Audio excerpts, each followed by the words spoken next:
Let's make chicken fry. First మనం gas on చేసేసి ఒక ప్యాన్ పెట్టేసి కొంచెం హాఫ్ కేజీకి తగ్గట్టుగా ఆయిల్ వేసేసి అందులో కొన్ని స్పైసెస్ లవంగం, యాలుక, దాల్చిన చెక్క, బగారాకు వేసేసి అది కొంచెం ఫ్రై అయినాక ఒక 3 ఆనియన్స్ సన్నగా కట్ చేసి అది కూడా ఆయిల్లో ఫ్రై చేద్దాము. అందులో మిర్చి కూడా యాడ్ చేద్దాము. ఇప్పుడు లైట్గా ఫ్రై చేద్దాం. తొందరగా ఫ్రై అవ్వటానికి అందులో కొంచెం సాల్ట్ వేద్దాం. సాల్ట్ వేసేసి మళ్ళీ దాన్ని కలిపేసి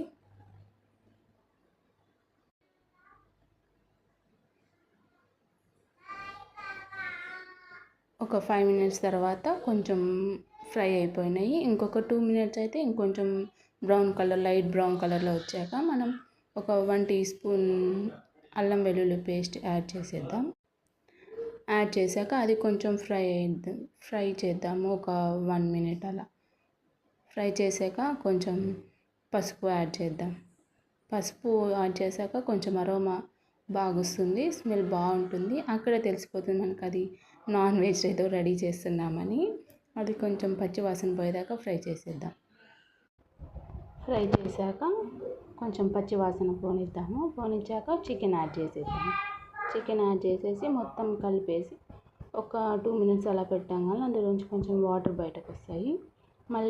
మళ్ళీ కలిపేసి కొంచెం ఒక 2 టమాటోస్, కొంచెం సాల్ట్, అంటే ఇక్కడ కల్లుప్పు యాడ్ చేస్తున్నా. ఉడికేటప్పుడు కల్లుప్పు యాడ్ చేస్తే కొంచెం మనకి టేస్ట్ బాగా వస్తుంది.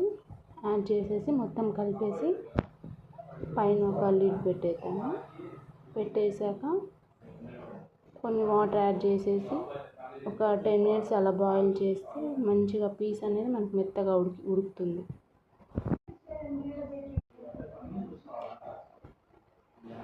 మూత పెట్టేసి ఉడికింది, కొంచెం వాటర్ వచ్చాయి. ఇంకొక 5 మినిట్స్ అలా ఉడికితే బాగుంటుంది. మనకి టమాటోస్ కొంచెం అలా నలిపేస్తే ఏంటంటే కూరలో కలిసిపోతుంది. అప్పుడు టేస్ట్ గ్రేవీ బాగా వస్తుంది.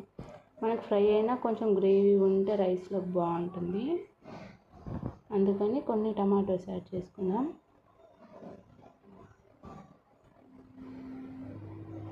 మళ్ళీ మూత పెట్టేసి బాగా ఉడికిపోయినాక అందులో 2 స్పూన్స్ కారం వేసేద్దాము. వేసి కలిపాక కొంచెం అది కూడా స్మెల్ పచ్చి వాసన పోయాక మళ్ళీ 2 టీ స్పూన్లు కొంచెం పెద్ద స్పూన్లో ధనియాల పొడి వేసేసి మళ్ళీ కలిపి ఒక హాఫ్ లెమన్ వేసి కలిపేద్దాము. అంతా అయిపోయాక కరివేపాకు, కొత్తిమీర వేసి